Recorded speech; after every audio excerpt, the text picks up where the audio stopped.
quelqu'un dans l'assemblée de lever votre voix, Jésus. Jésus de Nazareth, le ressuscité. Alors qu'il est assis sur son trône, que quelqu'un glorifie notre Dieu. Seigneur, ce matin encore, je te bénis, je te loue, Seigneur, pour ta grandeur, pour ta magnificence, Seigneur, et pour ta fidélité. Car tu es celui qui ne sommeille ni ne dort pour nous. Oui, Seigneur, tu es le même hier, aujourd'hui et éternellement. Seigneur, nous voulons te rendre la gloire ce matin parce que tu es digne, oh Dieu, de recevoir, Seigneur, l'honneur, la puissance. Qui est comme toi, Yahweh? Nul n'est comparable à toi. Tu es unique en ton genre, Seigneur. Aucun homme, Seigneur, ne touche mon cœur comme toi, Jésus. Ce matin, nous voulons te rendre l'honneur qui t'est dû. Toi qui, Seigneur, il n'y a ni changement, ni ombre, variation, Père. Tu restes le même. Reçois, Seigneur, l'expression de mon cœur ce matin. Reçois l'expression de mes lèvres ce matin. Mon âme te loue, mon âme t'adore. Abba, Père, Yeshua, oh Jésus-Christ de Nazareth est ton nom. Oh Père, même tous les mots que nous te qualifions ne te vont même pas la cheville, Seigneur. Tu es plus que le mot amour. Tu es plus que le mot amour. Tu es plus que le mot amour, Seigneur. Merci, parce que tu nous as donné la grâce, Seigneur, oh Dieu, Seigneur, de t'appartenir. C'est un privilège, Seigneur, d'être dans ta présence et de t'appartenir, oh Dieu. Merci, Seigneur. Merci pour la vie. Merci pour la vie. Seigneur, il y en a, oh Dieu, qui ne se sont pas réveillés ce matin, mais tu nous as fait la grâce de nous tenir, Seigneur, sur nos deux pieds. Merci, Seigneur, pour cette grâce. Seigneur, merci, parce que tu ne nous oublies jamais. Même quand nous pensons que tu es loin, tu es toujours avec nous. Merci, Seigneur, parce que, oh Dieu, nos vies sont entre tes mains. Et nous voulons, Seigneur, être reconnaissants pour ce que tu as déjà fait. Et tu feras encore, Seigneur, encore. Même si mon corps ne te sent pas, même si, Seigneur, je ne peux te voir avec mes yeux physiques, mais Seigneur, mon esprit, Seigneur, à la confirmation, à Seigneur, l'assurance. Oh Dieu, je m'attache à toi davantage, Seigneur. Je me lie à toi, Seigneur. Peu importe les circonstances, je sais que tu es toujours avec nous. Oh Jésus, tous les mots, Seigneur, oh, ne pourront même pas te qualifier. Ce sont que des à peu près que nous t'adressons ce matin, parce que tu es plus que cela, Père. Oh Jésus, nous voulons tout simplement être reconnaissants et être reconnaissantes ce matin. Parce que merci ne suffit pas. Ces 5 lettres, Seigneur, ne suffit pas pour tout ce que tu fais pour nous et pour ce que tu feras encore. Que toute la gloire te soit rendue dans le nom puissant de Jésus.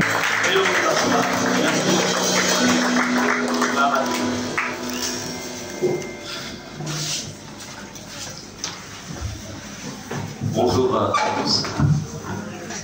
Je vois des visages qui reviennent des vacances. Je l'aperçois là-bas à l'esprit. Ça va l'esprit, bienvenue. Ok, j'ai aussi vu, j'ai aussi aperçu.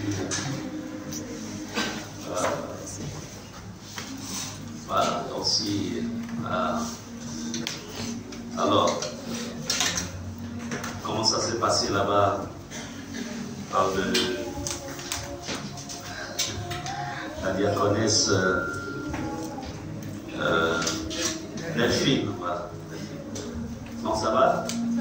J'ai revu toute belle là-bas. Il y a de bonnes nouvelles là. Que Dieu te bénisse abondamment. Tu es bon. Amen.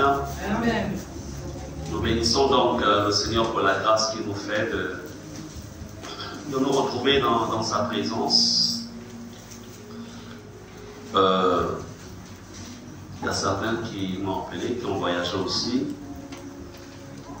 Donc la chante Carmel qui n'est pas avec nous, elle est en mission. Et Satan aussi qui parfois se déplace sans faire signe. Nous bénissons donc le Seigneur pour la grâce qu'il nous fait de nous retrouver ce matin. La semaine prochaine, le pasteur Muriel sera avec nous. Amen. Amen. Ok. Alors,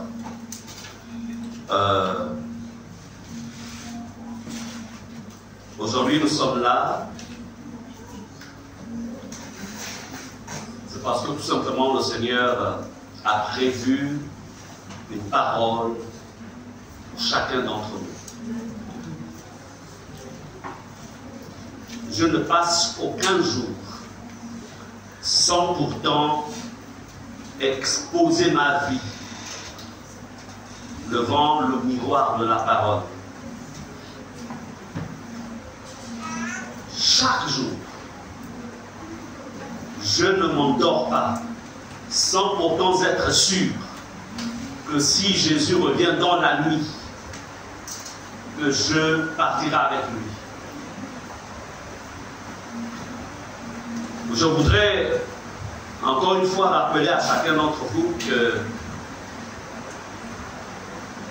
toutes les prophéties, ce sont des choses, des paroles, des événements que le Seigneur avait déjà annoncés à l'avance. Ce sont des signes qui devaient déterminer ou précéder son arrivée. Dans le sens, quand il est arrivé ici, dans le sens de venir chercher son Église. Je voudrais encore une fois vous dire ceci. Faites toujours une différence entre la communauté et l'Église de Jésus.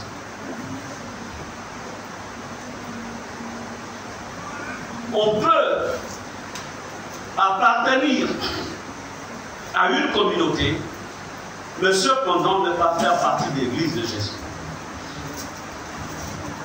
Il y a diverses communautés, mais parmi cette communauté, il y a des membres du corps de Christ. Comme aussi, toute une communauté peut faire partie des membres du corps de Christ. Voilà pourquoi, lorsqu'on repère que telle église se maintient dans le message de Jésus, alors je peux y rester. Mais si telle église ne se maintient pas dans le message de Jésus, je prends mes clics et mes claques et je cherche là où je peux trouver Jésus. Amen. Je voudrais vous dire une chose. Ne soyez jamais attachés à un homme, mais soyez attachés à Jésus. Même si cet homme s'appelle Pasteur Gislain Ménel. Soyez attachés à qui? Jésus. Mais cependant, si cet homme marche dans les voies de Dieu, demeure dans les voies de Dieu, est un modèle, alors je peux marcher avec lui, mais comment? Bien, ancien bien.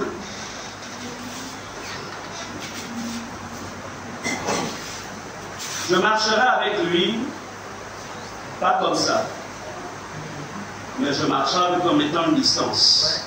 C'est avec Jésus que je peux être collé, mais jamais collé à un homme ou à une femme de Dieu. Mais je marque une petite distance. Pourquoi? Parce que s'il arrive qu'il trébuche, je ne trébucherai pas avec lui. Ouais. S'il trébuche, je constate qu'il a trébuché, je reste debout et je prie pour qu'il se relève. Est-ce que vous comprenez cela? N'oubliez jamais, votre salut a autant de valeur. Faites tout pour ne jamais vendre votre salut. Faites tout. Faites tout pour ne pas hypothéquer votre salut. Faites tout. Amen. Il y a des choses que j'aurai l'occasion d'annoncer dans les temps qui viennent, ce n'est pas le moment. Mais je constate de plus en plus que l'Église de Jésus-Christ est de plus en plus infiltrée par l'ennemi. Je veux dire les communautés autant pour moi. Parce que le diable ne peut pas entrer, ne peut pas influencer l'Église de Jésus. Mais les communautés, il y a de plus en plus d'influence. C'est pourquoi, ce matin, le thème de ce message est intitulé « Où cherches-tu Jésus ?» Dans quelle est ta manière de chercher Jésus? Comment t'y prends-tu pour chercher Jésus? Où cherches-tu Jésus?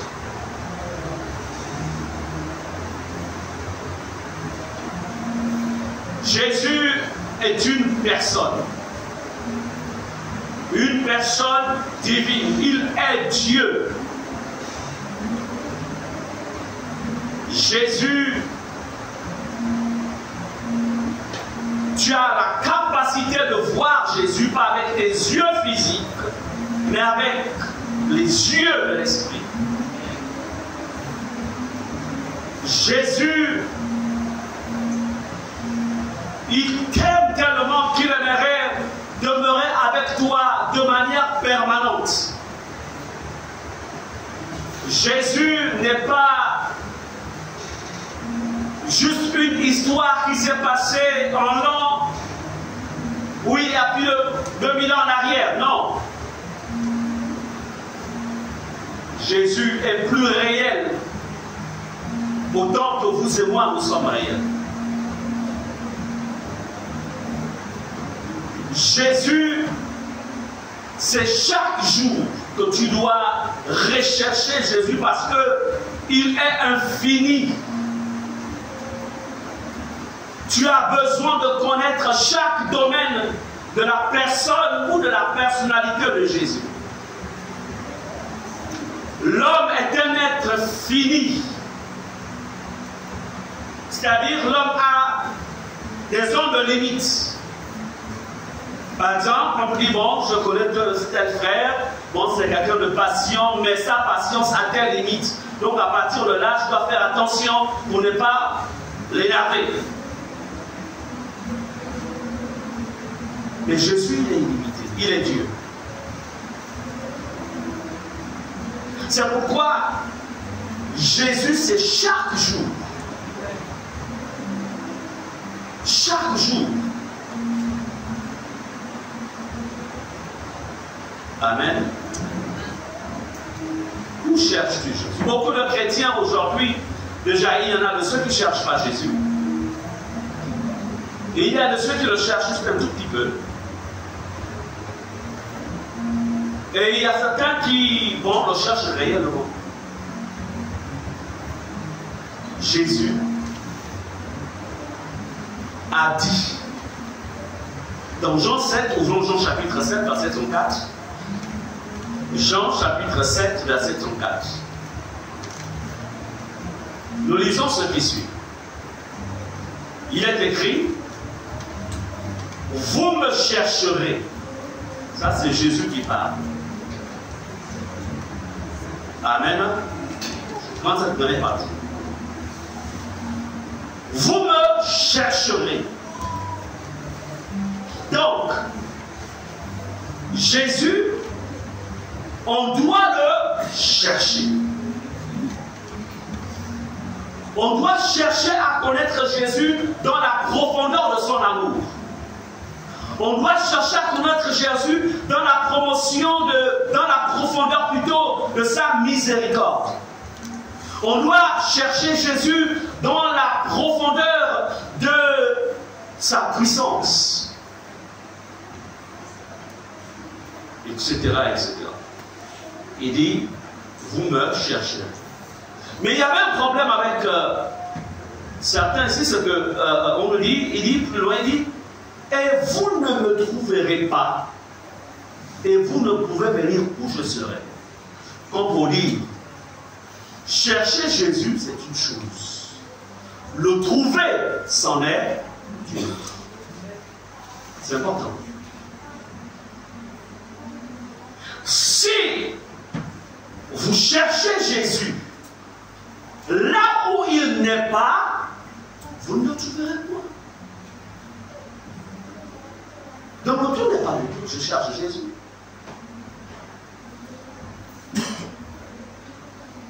C'est lui-même qui dit ici, vous me chercherez et vous ne me trouverez pas.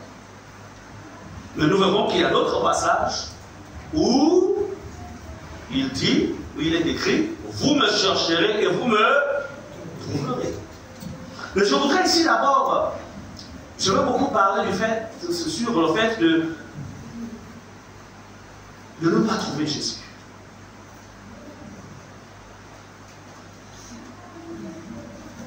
Retenez ceci. Le tout n'est pas de le chercher. Le tout n'est pas de chercher Jésus. Il y a des lieux, si vous y allez, vous cherchez Jésus, vous ne le trouverez pas. Il y a des personnes avec qui, si vous vous affiliez à ces personnes, elles ne vous aideront pas à trouver Jésus.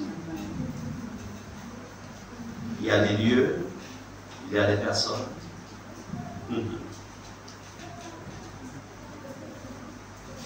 Ta vie peut être retardée.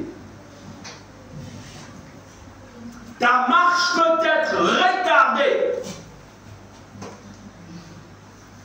Si et seulement si tu es allé dans un lieu où Jésus n'y est pas. Tu t'es affilié à quelqu'un qui malheureusement n'a rien à voir avec Jésus. Je voudrais vous dire que Jésus, beaucoup de personnes ont le nom de Jésus sur la bouche, mais ils n'ont pas Jésus dans le cœur. Ils n'ont pas Jésus dans le cœur. Est-ce qu'on est ensemble? Jésus. Il dit, vous me chercherez et vous ne me trouverez pas. Alors,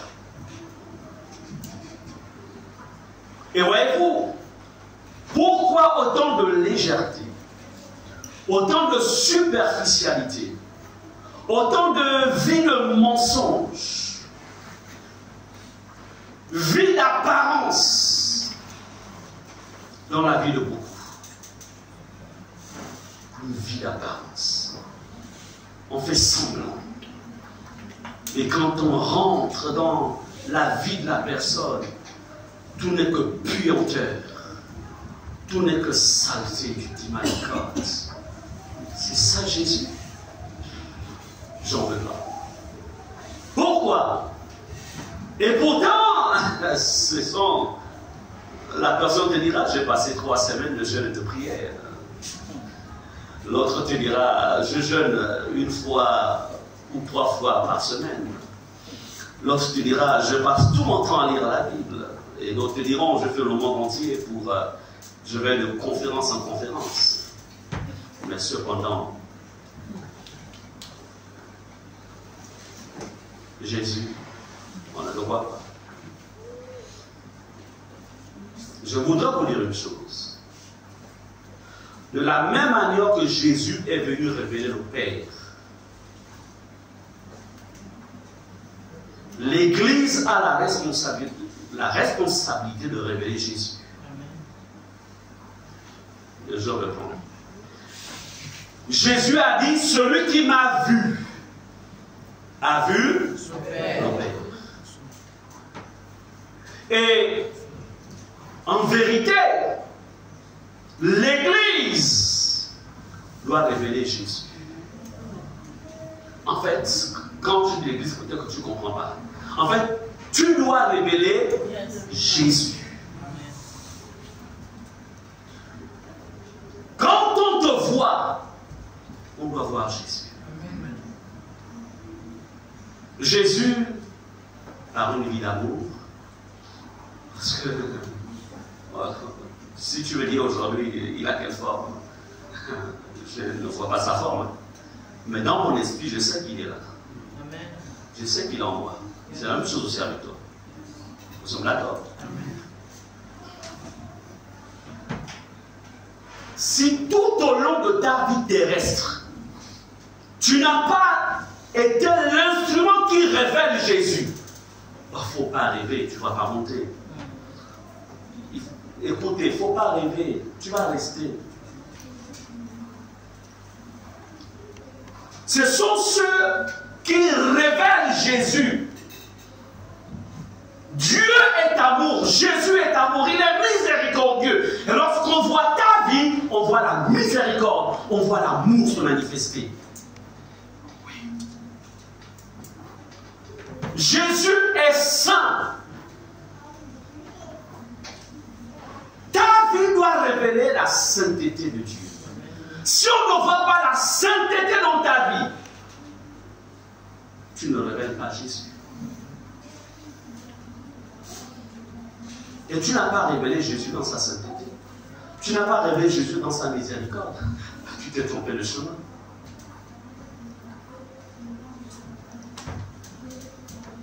Est-ce que nous sommes ensemble? Lorsque tu vois ta vie, quel est le domaine dans lequel on va dire tu es déjà calé? Ok? Jésus. Dans ce domaine, je manifeste déjà Jésus au monde. Mais dans tel domaine, il y a encore des points que je ne manifeste pas Jésus. Alors je dois y travailler. Est-ce que vous comprenez cela? Mais écoutez, aujourd'hui, le mot chrétien a traversé les siècles. Mais nous savons tous que Jésus n'a pas laissé l'expression chrétien. C'était des païens. En voyant les premiers disciples vivre, ils ont dit ça, ce sont des chrétiens. Parce que dans leur manière de parler, dans leur manière de fonctionner, ils sont pareils à Jésus. Ça là, c'est vraiment Christ. Ce sont des chrétiens. Ils viennent de Christ. Amen.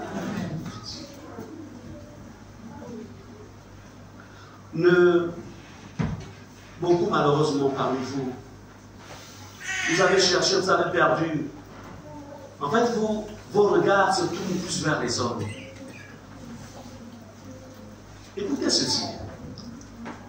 Même un grand homme, entre guillemets, même un grand homme de Dieu peut être l'objet de ta perte. Parce que si lui-même est perdu, il faut, tu peux te tuer. Quand bien même pour Dieu, il n'y a pas de grand. On est pareil en fait. Mais je parle plus sur la mesure des hommes. Maintenez vos regards sur Jésus. Ne maintenez pas vos regards même sur un frère, sur une seule. S'il y a des choses que vous appréciez en lui, gloire à Dieu, je les prends. Est-ce qu'on est ensemble? Mais ce n'est pas pour autant que tu vas être pour moi un modèle. Je garde un seul et unique modèle, c'est Jésus-Christ le ressuscité. C'est lui mon modèle. Dans le ministère, il est mon modèle. Dans ma marche chrétienne, il est mon modèle. Maintenant, dans la vie fraternelle, les uns avec les autres, il y a des choses que je peux apprécier. Je les prends. Mais tu n'es pas mon modèle. Vous comprenez cela?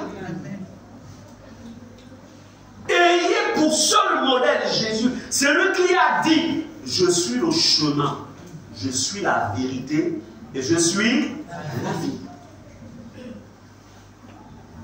Plusieurs aujourd'hui, parce qu'ils ont cherché à prendre pour modèle des personnes ou des hommes de Dieu de renom. Et quand ils ont divorcé dans leur vie de couple, eux aussi ils ont commencé à divorcer. Quand ils se sont remariés, eux aussi ils se sont... Qui vous a dit? Vous voyez le danger? Ils ont supporté, ils ont fait des icônes, au lieu que Jésus reste le principal icône de ta vie. Tu fais d'un homme une icône. Et quand il commet des bêtises qui vont dépeindre même leur éternité, tu prends le chemin.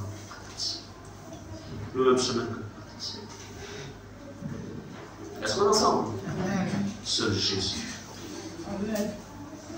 Mais s'ils étaient rattachés à Jésus, quand leur couple battrait de l'aile, ils seraient répartis vers Jésus. Ils auraient fléchi les genoux. Ils disent, Seigneur, je refuse de perdre ma femme. Seigneur Jésus, je refuse de perdre mon époux. Seigneur, viens sauver mon mariage. Et notre Maître Jésus, il se serait levé et aurait réglé ce problème. Vous comprenez cela? Ça. Parce que dit Jésus quand on lui pose la question sur le divorce? Il dit, il n'en était pas ainsi. Il n'en était pas ainsi. Comment c'est? C'est à cause de la dureté de vos cœurs que Moïse a prescrit là-bas. A prescrit la lettre de divorce. Et il donne un avertissement. Celui qui épouse une femme divorcée, ce qu'on veut parler de Dieu, il commet un adultère. Voici ce que dit l'Écriture. Elle dit que la personne prend tout son monde, il prend Ersan, il prend tous les champs, il dit bon, je veux me marier. Et puis la femme qui va épouser, c'est une femme qui a été divorcée. Donc tout le monde prend les cotisations. On va épouser la sœur en Christ, divorcée. Je dis, la manifestation, vous êtes là. Vous êtes en état d'adultère. Si elle a besoin d'un homme, elle repart vers son mari. Ouais, ça. C'est ça qu'il a dit. Amen. Oh non, attention, quand on est vite dans ma voix, il faudra que je me pose la question. Est-ce qu'elle était déjà divorcée? Et c'est la même chose même sur les hommes divorcés. Une femme qui épouse un homme divorcé, elle commet adultère. Non, mais le divorcé, la première femme le faisait tellement souffrir. Vraiment, j'ai eu compassion de lui. Je sais même que je vais bien le chouchouter, il sera heureux avec moi. Adultère, Jésus. Adultère. Est-ce qu'on est ensemble? Mais si tu n'es pas un avec Jésus, qui te dira, mais le grand pasteur là aussi divorcé, il serait marié. La grande bichopesse là aussi avait divorcé, elle serait mariée. Et puis ils sont heureux. Oui, ils sont heureux selon la terre. Mais leurs noms sont déjà écrits dans le livre de condamnation. Ce sont des adultères. Amen. C'est ce que dit la Bible. Donc vous là, les pasteurs là qui avaient divorcé et remarié, vous êtes en état d'adultère. Vous qui écoutez le message, que vous suivez, vous avez juste ouvert pour vérifier de quoi il dit question. C'est ça que je dis. Amen. Voilà les grands tables de femme. Laisse la soeur en plus là. La taille, c'est ce que tu allais chercher là. Mais les gens blaguent avec l'éternité. Est-ce que vous comprenez cela? L'éternité. Si vous voulez épouser quelqu'un, épousez un veuf. En Christ. Et il faut être sûr qu'il a pensé à empoisonner sa femme.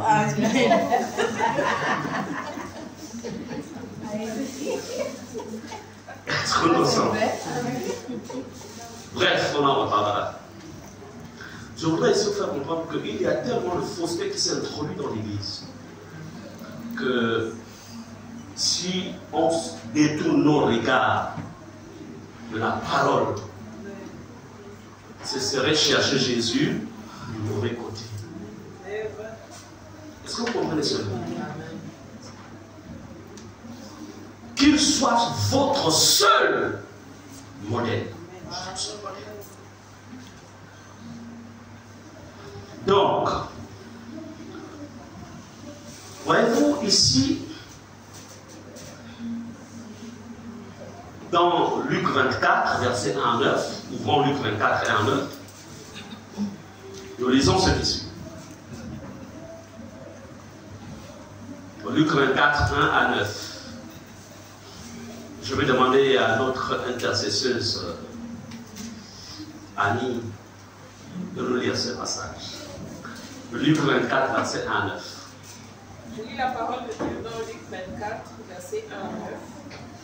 Le premier jour de la semaine, elles se rendirent au sépulcre le grand matin, portant les aromates qu'elles avaient préparés. Elles trouvèrent que la pierre avait été roulée de devant le sépulcre. Et étant entrées, elles ne trouvèrent pas le corps du Seigneur Jésus. Comme elles ne savaient que penser de cela, voici deux hommes leur apparurent en habits resplendissants. Saisies de frayeur, elles baissèrent le visage contre terre. Mais ils leur dirent, « Pourquoi cherchez-vous parmi les morts celui qui est vivant? Il n'est point ici, mais il est ressuscité. Souvenez-vous de quelle manière il vous a parlé lorsqu'il était encore en Galilée. Et qu'il disait, il faut que le Fils de l'homme soit livré entre les mains des pécheurs, qu'il soit crucifié et qu'il ressuscite le troisième jour. » Et elles se ressouvinrent des paroles de Jésus. Au verset 9, à leur retour du sépulcre, elles annoncèrent toutes ces choses aux 11 et à tous les autres. Amen. Amen. Nous sommes en train de voir que Jésus, nous sommes appelés à le chercher chaque jour. Parce que Jésus, il est Dieu et il est infini. Dieu n'a ni commencement ni fin. Toute une vie, toute notre vie sur la terre ne suffirait pas pour connaître Jésus. C'est pourquoi l'apôtre Paul dit, présentement nous le connaissons en partie. Mais le temps vient, c'est-à-dire dans l'éternité, où nous le connaîtrons comme il nous a connus. Mais pour connaître Jésus en partie, il faut avoir un programme qui te permet de le connaître. Mais si tu n'as pas établi un programme qui te permet de rechercher Jésus, qu'auras-tu? Quels sont les ingrédients que tu auras pour le rechercher? Ici, pendant que Jésus était vivant, il n'a cessé d'annoncer que le Fils de l'homme sera livré. Le Fils de l'homme passera 3 jours dans les antres de la terre.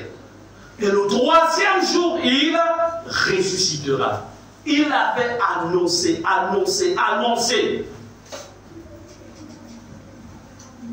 Ils avaient la parole. Ces femmes avaient la parole. Parce que la parole leur avait été donnée. Mais regardez ce qui va se passer ici. Jésus a été crucifié, il est mort. C'est l'accomplissement de la parole. Quand Jésus meurt sur la croix, c'est l'accomplissement de la parole. Au 3e jour, il ressuscite. C'est toujours l'accomplissement de la parole. Mais regardez l'erreur que commettent ces femmes. Elles vont au tombeau. Elles décident d'aller chercher Jésus où? Au tombeau. Elles ont mis un plan, un programme de jeûne, de prière, d'intercession, d'évangélisation, mais tout ce qu'on peut mettre de spirituel. Mais elles décident d'aller chercher Jésus dans un endroit qui n'était pas conforme à ce que lui-même il avait annoncé. Et c'est là l'erreur de beaucoup de chrétiens. En fait, ces femmes sont motivées par quoi? Par leurs émotions. Jésus vient de mourir. Il vient de mourir. En fait, elles sont émotionnées. Elles n'ont pas supporté la mort de Jésus. Mais pourquoi sur la base des émotions. C'est parce qu'elles ont décidé de mettre, en fait, d'oublier la parole que Jésus avait annoncée à l'Église.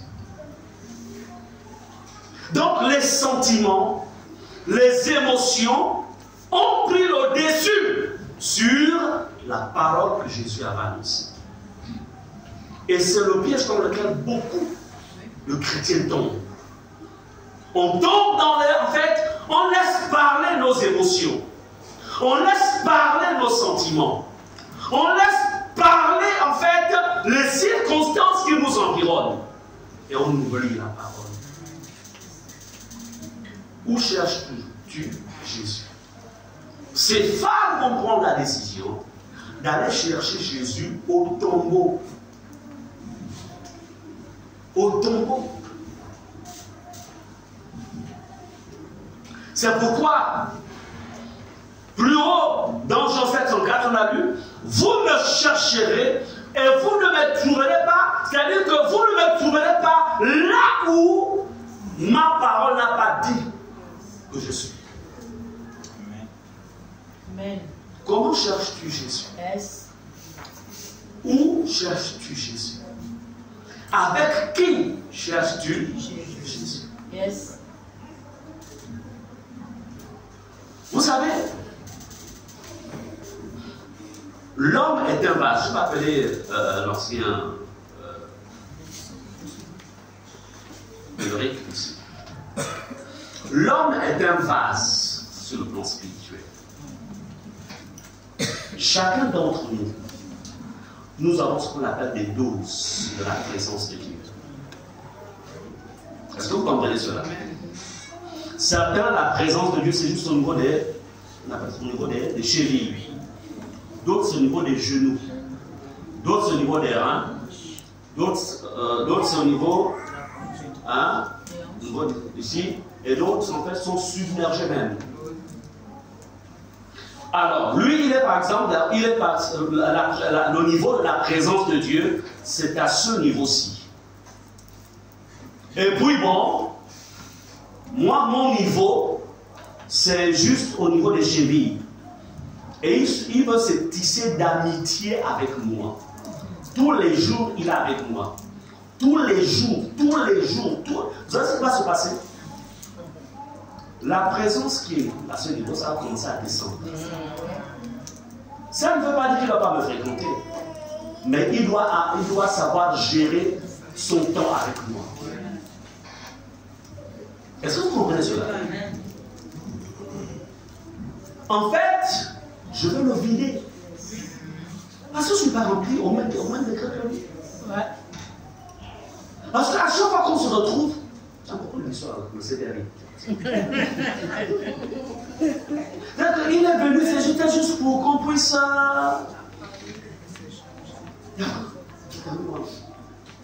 Mais tu as vu comment était habillé, comment aujourd'hui l'ancienne Milo. Elle était comme une star, c'est pas qui en fait, lui, parce qu'il est rempli, il va garder le silence. Vous comprenez cela? Parce qu'il veut se préserver. Mais bon, c'est qu'il a fait de moi son ami. La première fois, il va se préserver. Deuxième fois, il va se préserver. Mais la troisième fois, il va commencer en fait à s'ouvrir à la chair. Vous comprenez cela? Et il ne comprendra pas pourquoi il ne va plus avoir une vie de prière. Il était très engagé dans sa communion personnelle. Je ne veux pas dire qu'on doit abandonner les plus faibles. Ce n'est pas ce que je veux dire. Mais quand on sait, la première chose que vous avez dit, apprenez à discerner le potentiel de la présence de Dieu dans la vie de quelqu'un, dans la vie de ton frère, dans la vie de ta soeur.